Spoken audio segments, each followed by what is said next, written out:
So we do I have ask to one ask. question. You know what the GOAT's number was? 23. And the thing about this podcast, REI Baddies, they also have 23 episodes in their first year. That tells you they are the GOAT of podcasting right now. They're filling the space between OGs in the business and brand newbies. They are absolutely killing it. And also, we need way more women investors that are doing podcasts. Why? Because right now, there's proof, scientific numbers that are telling us that more women are entering into the business of real estate investing and developing than ever before. Here's the thing. You got to go check out their podcast every Monday morning at 6 a.m. These guys are such badasses, baddies, that they drop an episode early in the morning because only early birds catch that worm.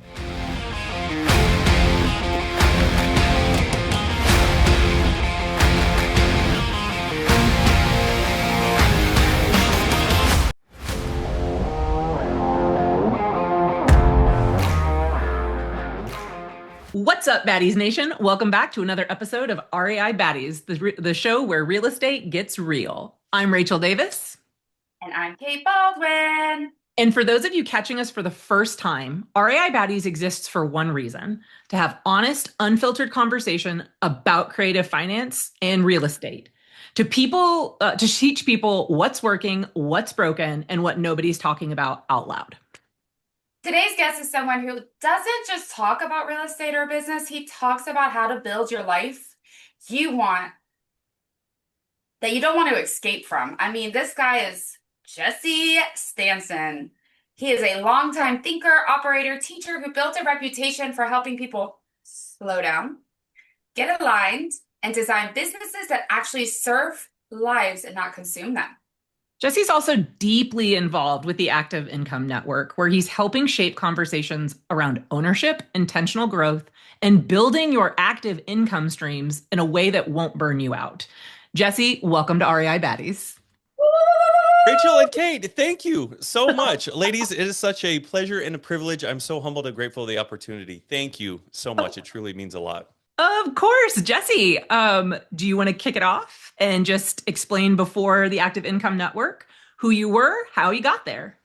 Absolutely. So my name is Jesse Stanton, and I am a 15-year Air Force veteran. I got out of the Air Force, and now I live up here in a small town called Wasilla, Alaska, where I live in a small igloo with a wife and 4 kids and 2 Yorkies and 3 moose. And it's almost kind of like running when you run a business from Alaska, it's almost like running a business from Mars. There's like nothing up here. It's like me and Bill Fisher, like the only 2 people that live up here in Alaska. So occasionally we'll meet up and, eat some bear or something for lunch. But yeah, that's about me in a nutshell. I love it here. I love it. Kate, do you want to follow up and get to the meat and potatoes? Yeah, you live in an igloo? More or less. It feels like an igloo. That is like, wow. Okay, that's probably a little more wood built than a typical igloo would have. Yeah, that's all I got out of that whole thing. Like everything you just said, I was like, igloo. I want to go to an igloo. Well, let's get serious. So when did you realize that success, quote unquote, without alignment comes with a cost? Success without alignment comes with a cost. I think more than anything else, in not only my own experience, but what I've just seen from hundreds, if not thousands of other people at this point, is when people are chasing money, they're not in alignment. I mean, here's a good example everybody in here could probably resonate with. What if you had to go build a business and you were told the only way that you can do it is you got to go cold call agents and sellers all day? I would say that sounds horrific. Also doesn't sound like building a business. It sounds like doing a level 10 activity. Absolutely. So how important, how much more successful do you think somebody might be if they've got purpose and alignment behind it with what they're passionate about and not only how do you find that alignment? I think it's different for each person. I never had I was 15 years in the military, as Rachel knows. People don't just get out of the military at 15 years, because once you hit that 20-year mark, you're good for the rest of your life. You got guaranteed retirement and medical for your family. Like, everything's good for the rest of your life. And so people don't just get out at 15 years. And I remember a retired colonel coming up to me right before I got out, like a week before I got out. And I've never did the math on this, but I'll never forget this number. He said, basically sat me down and said, Jesse, like, what are you doing? Like the average person makes like 600 grand over the course of their lifetime on retirement. I don't know if he's talking about retirement and disability, maybe some other things. I don't know. Like I said, I've never done the math, but I'll never forget that number. But I wanted to look at him and be like, bro, I'm trying to make 600 grand a month. But how do you say that to someone who spent an entire lifetime justifying why they can't or shouldn't do something to that magnitude? And so when I jumped into entrepreneurship, I started out jumping into Sub 2. I joined Sub 2 right when Pace first started it in 2020. I was one of the first people that joined. It's been a phenomenal experience, and I've discovered a lot about myself. I discovered that you know I've discovered my strengths. I've discovered where I found my passion. To answer your question, Kate, my mom used to call me growing up. If you can't tell, my mom used to call me like the social butterfly. And throughout the first couple years inside of Sub 2, this was back before Pace had the Avatar series or anything like that. Like all that was there to go off of was from a book that's called Rocket Fuel. Are you familiar with it? Super familiar with that book. So in that book, as you guys know, it talks about you're either like a visionary or an integrator. Like those are like your two options. And I was like, well, I know I don't enjoy sitting behind a computer, so I guess I must fall into this category. And so Pace kind of started going down like what a visionary is and kind of what are the responsibilities, and it outlines it really good in that book as well. I'm like, Mhm. okay, obviously I'm a visionary. And I thought to myself, you know, but I don't know anything about real estate. I don't have any skills. Like, where am I going to be of service? Like, I hate doing this. And it wasn't until I started realizing that I had a skill set, I had an experience that I could be monetizing if I was to look at it from a perspective of not what do I need to know, or I don't know enough to be able to go help or serve somebody else. I loved talking to people. And if you were to ask me, as a matter of fact, if you were to ask me what the best part of my 15-year military experience was, it was the people that I got to meet and the friendships that I got to make.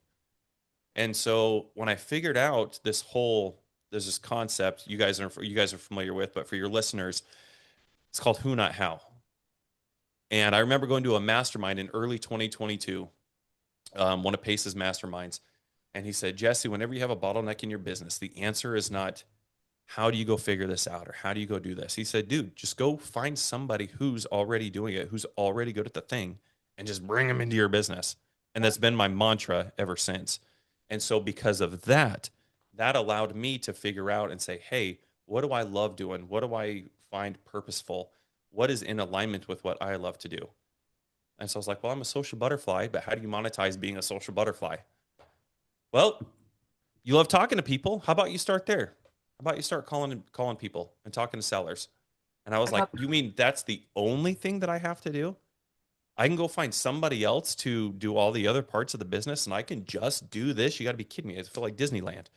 So that's where it started. That's how I found this out. And I've discovered that everybody else has skill sets and experiences, abilities, traits, things that they are good at, and they often find themselves in positions in entrepreneurship of doing all the other I things think we that. really need to install that into people's brains.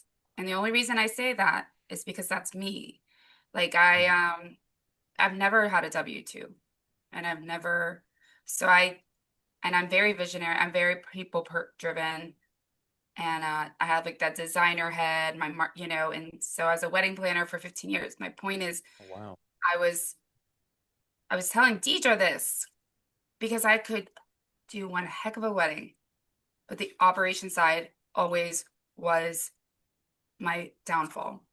And I think if anything, just making people out there know that you don't have to do everything. And you might have to sacrifice not going to dinner all month to hire a VA.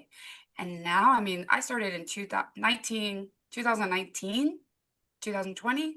Hmm. There were no, I didn't even have the internet. I mean, Pinterest didn't come out until '08.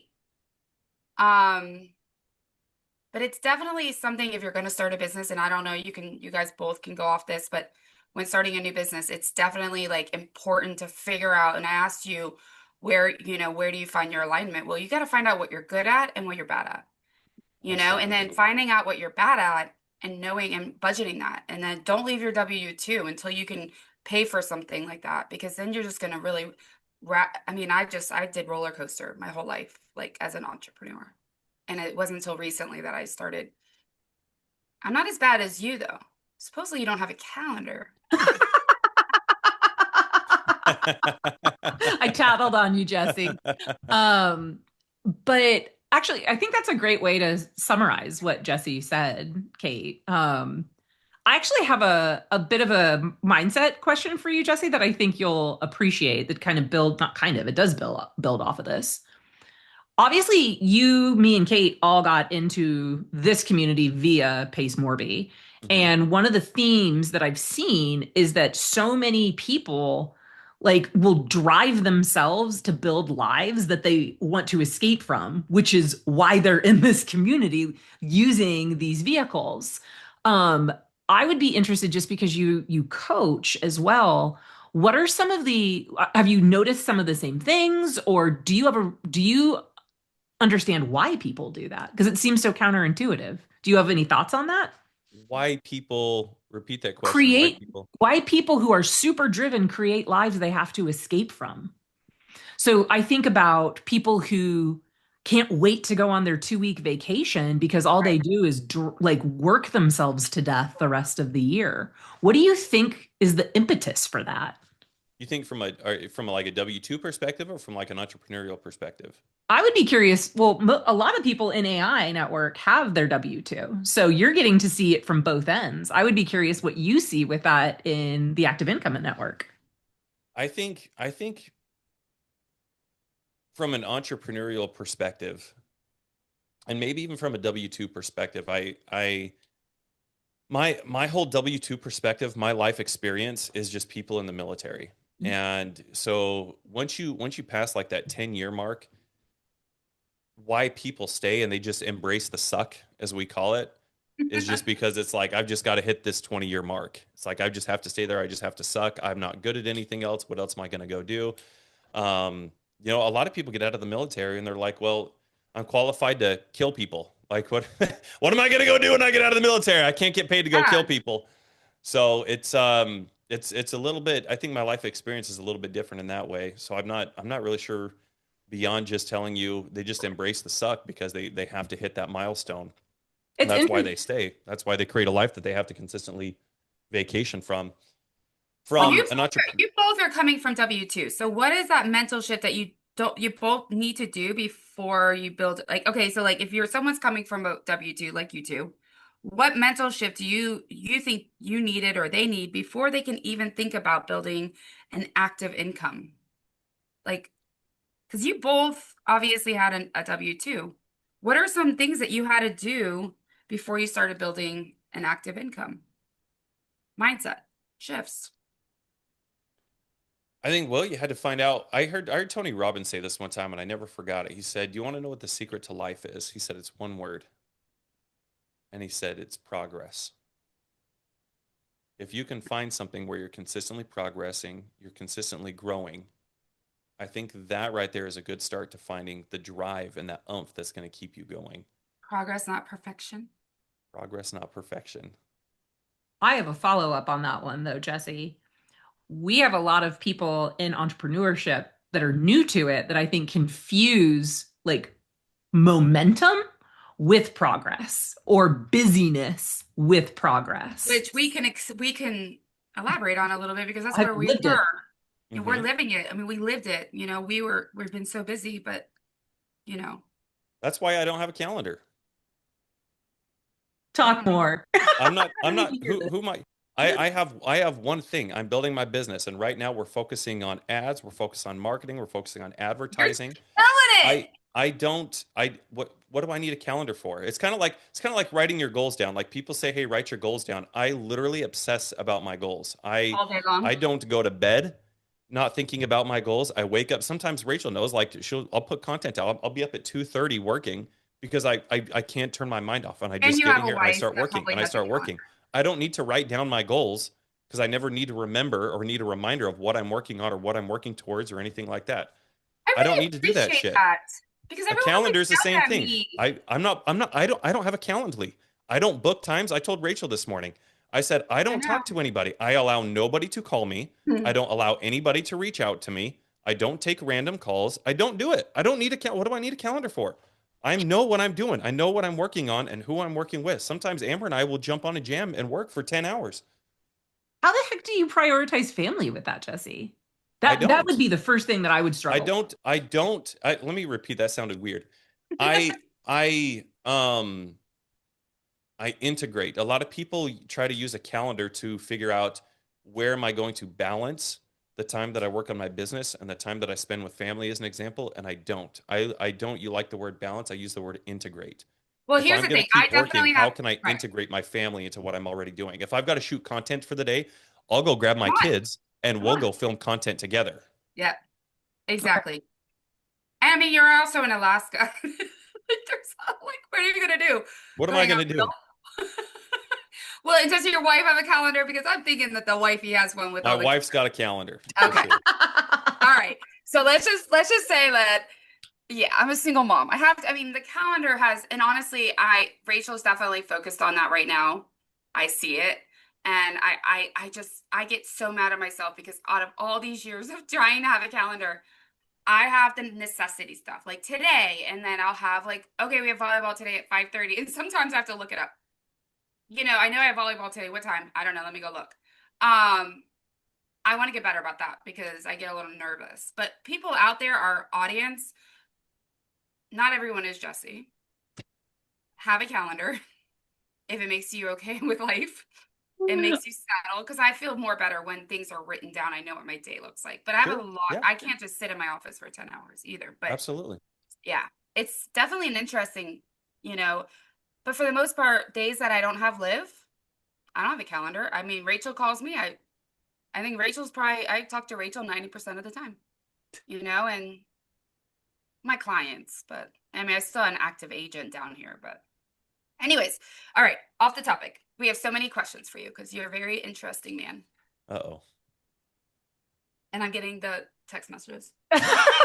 So Jesse, fun fact, I will text her sometimes and be like, ask a question, dear. So Jesse, I have a question for you though. Yeah. One of the things I've always appreciated since I met you is that you, in the Pace Morby community, sometimes people treat real estate like it's their whole identity. Mm. You don't do that. So I would like to ask why that matters to you that you focus on the one thing and the one thing isn't real estate, but you're still in this type of community. Growing up, my mom used to say, there's no four-letter words allowed in my house. Now, if you don't know what that means, most cuss words are four-letter words. I was about to say love.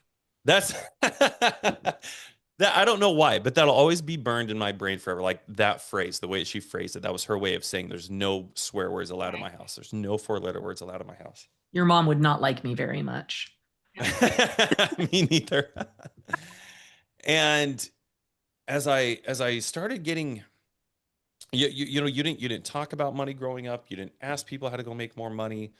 You didn't ask people how much money they were making. The kind of the mantra was, Jesse, you get a college degree and you work 40 to 50 hours a week for 40 to 50 years, and then you retire. That's your life. That's what you do. And as far as my parents were concerned, if you could get a job making $100,000 a year, Wow, you're you rich. might as well been Donald J. Trump. You can do anything you want.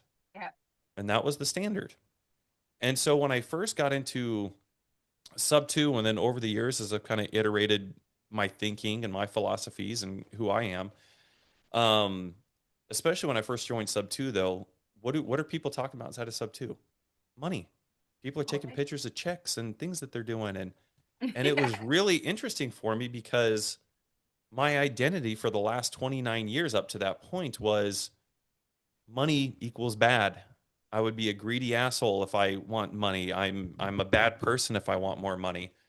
But here I'm seeing what Pace and our community is doing, and not to mention like all the things that they do, all the things that they raise money for, all the charities, the Right. things they do around Christmas time. Like as a community, it's like it was very counterintuitive to how I grew up thinking about money. And if you want to get good at making money, it's a skill like anything else. It's a skill. You have to understand how money works, the language of money. Um, You have to understand how it passes hands and how it moves. And in order to do that, you have to talk about it and you have to study it and you have to So learn well, about then it. tell us this. This is what you say a lot. You say passive income is actually a lie. Is passive income actually a lie, or is it just mistimed? What real estate investor is living passively right now that you know? Who's not dealing with all sorts of issues? Who's not managing a team? Who's not overseeing problems? Who's not It's a lie. It's a lie. Passive income is this lie. And if you've talked to anybody who's owned real estate, and this isn't just coming from some internet person who's never owned real estate, it's a lie. Passive income So is a give me lie. your definition of passive. You aren't doing anything. You're breathing and making money. Yeah, Interesting. that's Yeah, I have never thought about it from a managing teams perspective. I Yeah, will you're push. constantly putting out fires to maintain that cash flow coming always. in. I mean, there are investors that invest their money that have that have people like the connector or people like that. I find the money and I find the deal. I'm the middle person and I'm dealing with all the issues. But But it's also the idea of passive income. The idea is that people can create generational wealth through passive income. Who's doing okay. that? Interesting. When did you realize, when did the light bulb go off for you with that, Jesse? When I started buying properties. And things started going wrong? So it's an active realtor, an active investor is Yeah. And then you start talking to more people and more people oh, who've it's actually purchased properties and owned properties. They're like, oh, yeah, I'm going through the same thing. Oh, yeah, I'm oh, going through for the same sure. thing. I'm going through the same thing. I'm Insurance, doing this, my hurricanes, experience. storms, 100%. Yeah. It's like, all the holy cow. above. There's always something. Taxes, non-taxes. Hmm. Yeah. Yep. Well, I think okay, so the solution to that is, I know you've done a couple iterations of it. You had the Growth Co, which has now become the Active Income Network. Hmm. Can you explain what drew you to create that room? Because most people will just go do it. They won't teach other people and bring them with them. So what caused you to be like, this What is what? made you create those rooms that weren't out there? Because they were rooms that I would have needed and they didn't exist. Yep. I heard I growing up, you guys can say I love music. I grew up playing guitar, been in countless bands, recorded music, been on internet, satellite, radio stations, all that kind of stuff. So when I listen to music as an example, my wife hates it. So I'll find a new song that was released in 1986 or some shit. It's been out for 40 years. And it's a new song to me. So I'll listen to it 50 times. And my wife is like, what are you doing? But each time I listen to it, I'm listening for something else. I'm listening to the song as a whole 5 times, and then I listen to the guitars, and then I listen to the vocal melody another 5 times, and then I'm listening to the drums, and I'll listen to the guitar solo, and then I'll go and listen to the song another 10 times while I'm reading the lyrics. So it's a new Yep. version for me every time I listen to it. But my wife's just hearing the same song 50 times. And so that's how I listen to music. And I remember I'm just that upset. I got to know the story about the band and Yep. how they came up with stuff. So I was reading an article one time about the band Kiss. The band with like makeup and Oh no, we blood had and midgets. What? say what? I have pictures with me and the midgets kiss from midgets on Oh, last year. like the spoof, They were here the in Key spoof band. West and they were all midgets and they were really good. They were actually were the Kiss midgets. I got a picture with them. Anyways, keep going. Interesting. Going with Interesting. Kiss. So I read an article from Kiss because you can imagine in the 70s, Kiss comes out and these guys are in high heel boots, spikes, costumes, blood, hair, swords, fire, all that kind of stuff. It There's didn't exist. tons. Nobody had seen that in the 70s. And so they're asking these guys, Paul and Gene, who are the founders of Kiss, they said, where did you guys come up with this idea? And they're like, we honestly just we created what we would have wanted to see if we were in the audience. Like, what kind of show would we have wanted to attend?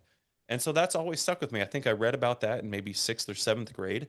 And it's been a big part of my entire life up to this point in my life. So anything that I do, anything I create, rooms or communities, has always been from the perspective of what would have I have needed somebody to tell me when I started 5 years ago? Yeah. I Create love what that. you I knew you loved Kiss, and I knew your mom thought that you couldn't listen to them as a Oh kid. yeah, couldn't listen to Kiss. She said it was an acronym that stood for Knights in Satan's Service. Same with AC/DC. Can't listen to AC/DC, Antichrist, Devil's Children. Yeah, I Oh, grew up in a pretty extreme household. oh my gosh. But I didn't know that I hadn't heard you talk about that article before. Um, and I'm going to tangent a little bit. It's funny, you and I both read something that's been super transformative for us as adults around the same time. Mm, I read John Krakauer's Into Thin Air about the 1996 like disaster on Everest that killed at the time was the most lethal disaster or climb ever on the mountain. But when you study the history of Everest, you constantly run across the same article where people ask Mallory, "Why did you climb?" And he said, "Because it was there." Like, why would you want to climb Everest? Because it's there. And so when people ask me, and if I notice this with a lot of entrepreneurs, and it's the same lesson you're teaching, and that's why would you do something like that? Like, because I can. That's actually really great. That's really part of going with like your alignment. Like, what are you? What are you? What are your gifts from God? Like, what did God give you as your gifts? And go off that. Try not to go off the opposite. Like, just try to really when you're starting as an entrepreneur or even in our industry. I don't think people really talk about this, but like getting into Gator or sub two, where should I go? Some people just pick Gator like I did because it was only 5 grand versus 10. mhm. Was that the right choice? No. I mean, I probably would have been better off just doing the 10, and this was back, a year and a half ago. But what I never really sat down and talked about that, like with myself, or really understood that. I Yeah. just wanted to get involved. Um, it's just something to talk when we're going to alignment, when we're trying to start this entrepreneurship, we're trying to get into this industry for all Mhm. this, listeners out there. Take a second, you know, and I think we should do a whole thing on that, like understanding where you belong in the community, because I think that you're better off taking a couple steps back and just say, all right, where am I going to be good at? Like, am I going to be better at this or better at that? So I think what I would, Jesse's building, I love what you're saying, Kate, but I think what Jesse's building is most people join sub two in these communities because they see real estate as the vehicle to active income. And it's not. And it isn't. what Jesse is teaching is actually, let's talk about the active Well, I income. think that's something we talk about because I think that I think by Jesse's girl, okay, Jesse's program, um, is Can I really get that sound that bite? Of I told course. Jesse's program is definitely something that we should tell people about before they join or while they're, right when they do join. Because I think that, and I'm going to stop, but I'm going to stop there. So I want you to talk about this. Jesse, you have an event coming up with the Active Income Network. Mhm. Do you mind? I know it's right before Squat Up Summit. Mhm. I would love for you to talk about what you're going to be teaching because so many of our listeners are going to be attending Squat Up Summit and they may be listening to this going like, shit, like I do need to fix my active income. Tell me about tell us about the event and who should come and who, Kate, do you want to ask the follow on? Yeah. Who shouldn't come to your event? Should not come. Who Should not shouldn't come. come? Yes. Um, Say that question out loud again for me. Yeah, I'll repeat it, Jesse, just because it's a long one. First, let's talk about your event, like what okay. it is, what you're trying to do, and we'll Okay. we'll follow up from there. Okay. So our event, I've noticed more and more people, like I said, I think they're in the wrong vehicle. Let me give you an example real quick. I think this is a great example to kind of lean into this. I made a post yesterday on my Facebook, and I think this kind of segues really, really well into this. Where did it go? A father once gave his daughter an, oh, not that one. Oh, yeah, I guess that was kind of it. I made a post from it. A father once gave his daughter an old muscle car. It wasn't shiny. The paint was faded. The engine rattled a little when it turned over. She assumed it wasn't worth much. Now, as I'm sharing this, I want you to think about like your audience. I want you to think about as if you're the car. Because a lot of us jump into this shiny new thing like entrepreneurship or real estate or whatever it is. And the very first thing I hear from everybody is like, I don't know anything. I have no value to give. So I want you to metaphorically kind of compare yourself to this car as I'm reading it. So I'm going to repeat it again. A father once gave his daughter a shiny old muscle car. It wasn't shiny, the paint was faded, the engine rattled a little when it turned over. She assumed it wasn't worth much. Before saying anything else, her dad told her to do one thing. Take it to 3 places, he said, then come back and tell me what they offer. First, she took it to a scrapyard. The guy walked around it once, barely looked under the hood, and said, I'll give you $500. It's basically just metal at this point. Next, she went to a pawn shop. They opened the hood, looked at the parts, did a little math. $2,500, they said. We could part it out. Finally, she brought it to a classic car show. People gathered around it, asked questions, knew exactly what they were looking at. One man didn't hesitate. I'll give you $50,000 right now. She went home stunned and told her dad what happened. He smiled and said, the car never changed. Only the room it was in did.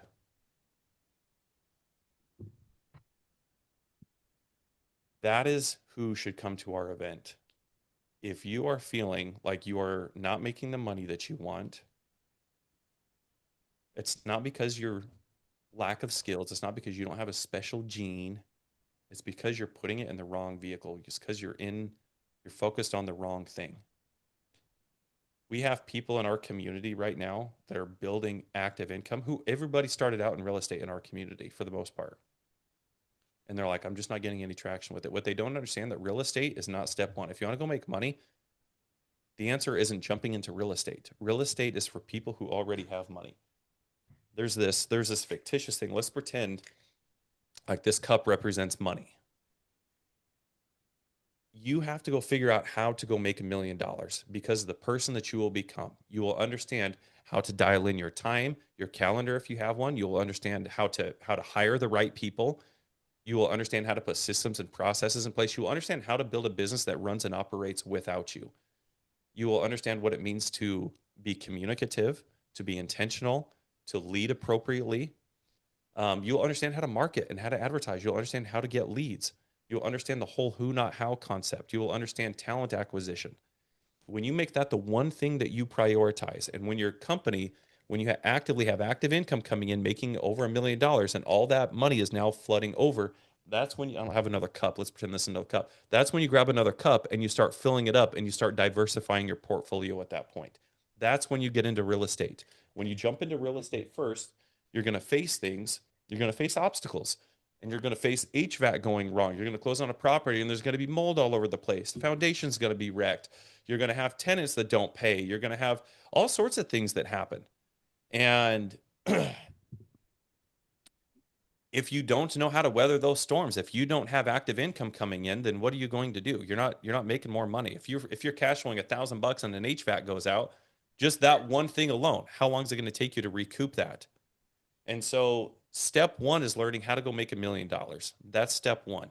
If you don't have $1 million, in my opinion, you shouldn't be in real estate. You're in the wrong vehicle. Just like that girl who took her dad's old car. She took it to the salvage yard and then she took it to a pawn shop. Like, I'm not making enough money. I'm not making enough money. It's like, no shit.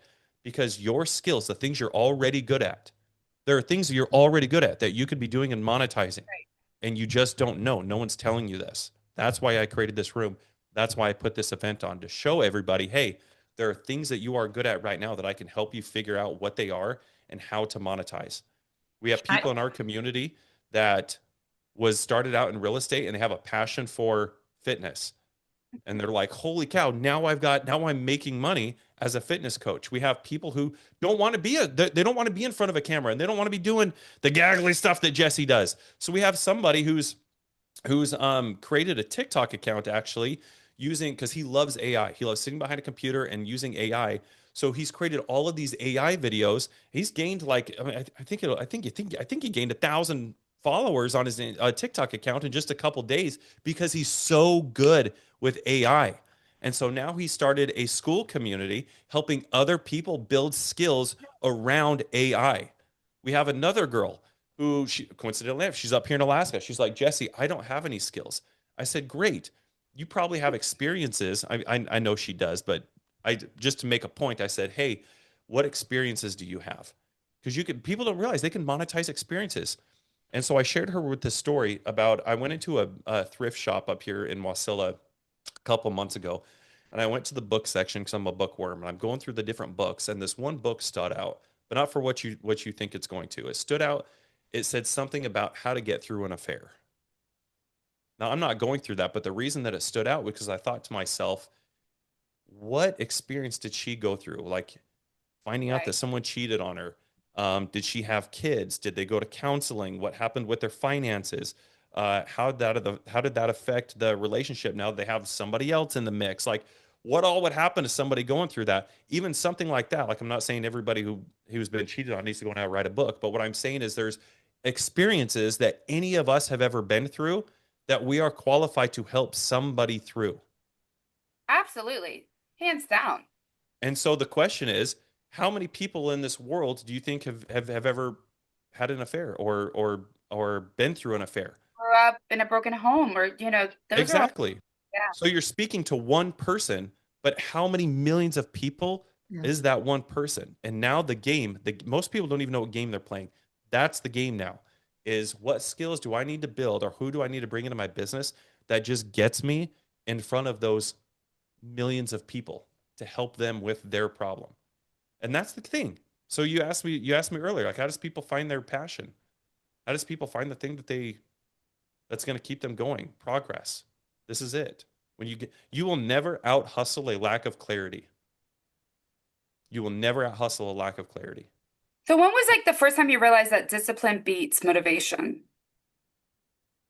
When I got rid of my calendar and was busy every day, I stopped. I'm being facetious here. I'm Yeah. being Oh, facetious. I know. No, no, when no. I when I when I started doing the thing every single day, like there are people who have W-2s right now who are in the mindset of I need to get rid of my W-2. My W-2 is the hindrance because the 4 hours a day that they have to work on their business, either before or after their W-2, they're not making the progress they want. But the reason they're not making the progress, 4 hours a day is more than enough time to replace your W-2 income. The reason people are not is because they're not focused on the right things. They're not pulling the right levers. I think what's really awesome too, Jesse, about the room that you've created. So just so our audience knows, I've actually gone to one of Jesse's events. I was a You speaker. spoke at one of our events, I girl. know. I did. I was a speaker at it. I was like, Um, but the thing that's cool, like, I mean, a lot of people will come on and they'll talk about their program, right? The difference is like I can personally vouch to our entire audience. Like I'm learning how to make money with people that were in the room that I was speaking at because I immediately started making connections with them and learning how to integrate them into my business. So, like the AI person that Jesse's talking about is someone that I'm learning how to incorporate into my husband's marketing agency. So, Oh, him too. yeah. So, and actually, it's Nathaniel Opolis, and he's going to be on an upcoming episode because he's freaking incredible. He's already Oh, making active income. yes. I And think he's made more money making active income doing the thing that he loves doing that he's made in real estate. yep. yeah, and And oh, I was just gonna build Go on ahead, it Rach. and be like, look, it's one thing to be like, I'm gonna teach you how to make active income. But when you create a room where people start talking about what their problem is with their active income and you're all betting on yourself in that room, that's where people start finding each other to do business with, where they're getting paid on rev generation. So instead of being like, I'm worth this on the front end, to be like, I'm willing to invest in you 30 days, 45 days, whatever, through a service level agreement. Now all of a sudden you're giving them the language of people who actually, sorry, Kate, actually fucking make money. Like, so Kate's face. sorry. But I do say, Jesse, like that's the difference between that room, right? Like people are used to being coached at. In that room, people are working together in the room, taking the skills and immediately putting them to work that you're teaching. 100%. Yep. I'll go ahead So and send you my service level agreement to promote you on the that's show. as Thanks. far as like the actual like event goes. First of all, where is it at? It's in Denver, March 9th and March 10th. Okay. And then how do you set it up? So like when you walk into the room, is it like a stage and then people, or do you have groups? Like how does the week look like the weekend? Like, Uh, I don't know. We haven't settled on a venue yet. We got a couple different venues that we're still floating around. So in terms of like whether there's going to be a stage or not, I'm not sure what the venue setup's going all to right, look well, like. like do you set up everyone in little groups? Does everyone just sit in one audience? Like how does the flow work? So everyone, I don't know if everyone's going to be in groups because I don't know if everyone's going to be at like specific tables or if we're going to set it up like a classroom or whatever. I'm not really sure, but everyone's going to come in, and the value with all of our groups or all of our events that we ever put on, the value is always in the group in the room. A lot of events that we go to, the value is outside the room. It's making connections with other people. Right. The value is the butts in the seats. And the thing that we do, I think, in my opinion, just based on this is unbiased feedback here. This is other people who've invested well over six figures into themselves, events, people that you and I both know who have come to our events have said, if I had to eliminate all things I've ever paid money for, I would do it and stay with you guys. All right, so And I tell us. would only go to your guys' event because what most people do at their events is they put on events and they have 20 different people speak at it. And so you're being talked to, you're being talked at. And with us, it's different. We're creating a transformation because if we don't change who you are and how you show up, then when you leave the room, you're going to go back to doing the same crap that you did before. And that's Yeah, not going to get you any different results. More information is not what people need. People need to understand who is it that they want to become and how does that person act and what would change. So I'll give you here's a quick example. Like if we go to Squat Up as an example, I think there's supposed to be 3 or 4,000 people there. What everybody does is everybody downloads a blink card and they walk away. They just walk around the halls blinking everybody, and they go home with 200 to 300 more people in their iPhone, for and their what? business is literally in the exact same spot. So I what I don't. tell my clients or people who are going to Squat Up, I say, guys, or any event, we're just using Squat Up because we're talking about it right now, but I say, hey, if you're going to go to that room, what if I told you that you could only walk away from a 3 day Squat Up event with only 5 people in your phone? I'd be fine. What would change about how you prepare between now and then? What would that change about who you want to connect with? What would that change about the caliber of people that you want to connect with? How would that change in the way that you prepare to have those conversations? How would that change in the way that you wake up? How would that change in who the F you say yes to going to lunch to? Everything would change when you literally look at what everybody else is doing and do the opposite. Absolutely. I I, love that. I I'm want that just, to really sink in with people, particularly with our audience that's going to Squat Up. I would really challenge people if you thought you were going to download your Blink. Maybe not five, because I know, Jesse, even I have more than five people that I'm like, yeah, I need that. But I definitely think for me, like being like, I want to make 10 connections with people that I already know, and five new connections and maybe five reestablishment and just recalibration with people on the Mhm. periphery. I think that would Yeah. be a way better way for me to frame it. I was not going to blink 300 people, by the way. That's not me. I got Pink in Charleston. Oh my gosh. But I don't have anybody blinking down here in Key West. I don't even know what that is. Jesse, who shouldn't come to your event? People that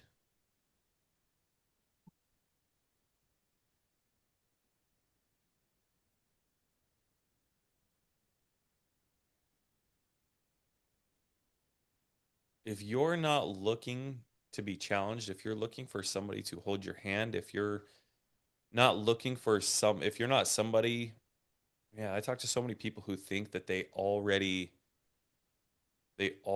know what they need to do. Like they're not open to, they're not curious. They don't ask more questions. If you call them on something, instead of saying, "Hey, that's interesting. What can I learn from that?" Their initial response is, "Oh, well, I do it because of this way, this way." Like they already start justifying themselves, then don't come. But even when I say that, if somebody hears that, I would probably venture a guess, probably close to almost everybody who hears me say that is no one's going to think that's me, even though it is them. So it's an interesting question. I think the event is going to filter out who shouldn't be a part of the next thing. I love Anybody that. and everybody who wants more information. How do you get And ready for your event? Because I am one of those people that before I go to any like event, like when I went to Clever's, that's how I met Pace. Well, I didn't meet him, but I saw him.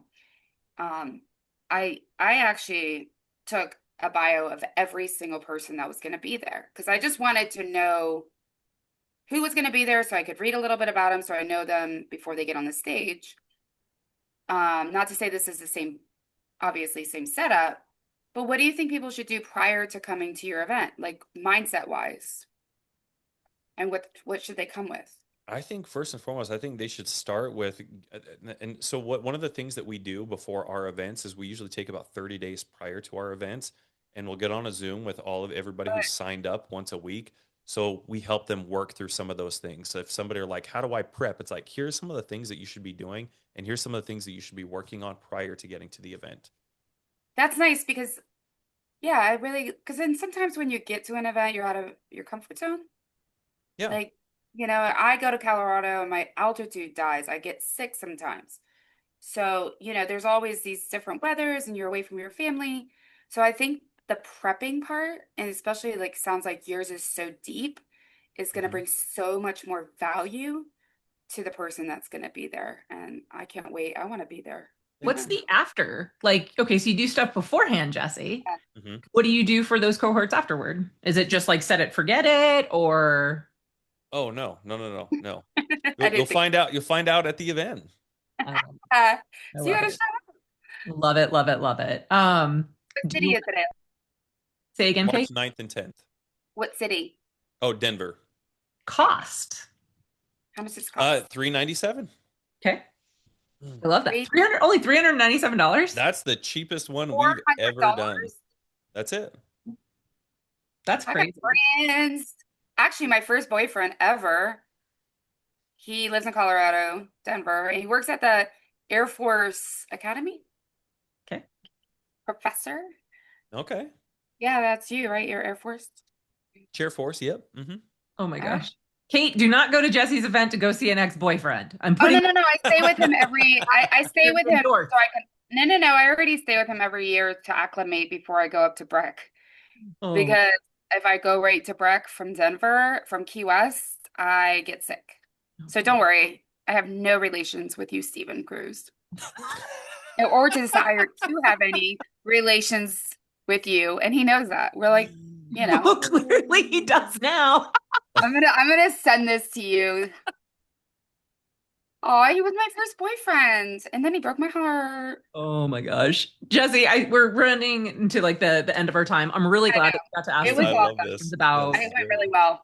but we have a final question that we ask everybody. Kate, you want to Uh-oh. ask it this week? You didn't Yeah, prep me yeah, for any sure. final All questions. right, you ready? I'm ready. We gotta sing a song for you. I'll put it in. I'll put it in there for you. So what do you think makes you an REI baddie? What makes me think that I'm an REI baddie? Or what makes you an REI baddie? I think when I think about an REI baddie, I think some of those characteristics and traits based on what I've seen from the both of you and what I know from Rachel is above and beyond anything else you guys aim to serve. Well, not us, you. What makes you an REI baddie? That's what makes me an REI baddie is Okay. because I resonate with your guys' mission and what you guys are doing. And I guess to kind of close that loop, my mom told me that money was a four-letter word and everybody starts talking about money. And I want to help the people who are in my situation who grew up thinking I'm not capable of making more money. I can't go make more money. I don't know how to make more money. I'm not that kind of person. So when Pace challenged us to go and create a Mount Everest, my Mount Everest is to help 1.74 million people make $700,000 a year or more. So that's through the skills, the mindset, the identity, like all those things, the strategies, the tactics, the leadership, all the things that they have to do and become in order to make that kind of money. Jim Rohn said your income will never surpass your own level of self-development. Yeah. And so that's what I see coming from you guys. That's what I resonate with. I think that's what makes me an REI baddie. I freaking love you, Jesse. Thank you. Thank you so Thank much you. for your time. You All bet. right, everybody, it's that time. We're at the end of the show. So if you have not already, click the subscribe, ring the bell, ding the things, all of I'm them. gonna totally leave comments and share this Yeah. Tell us what you learned from Jesse and his lack of a calendar, because that's still blowing my mind.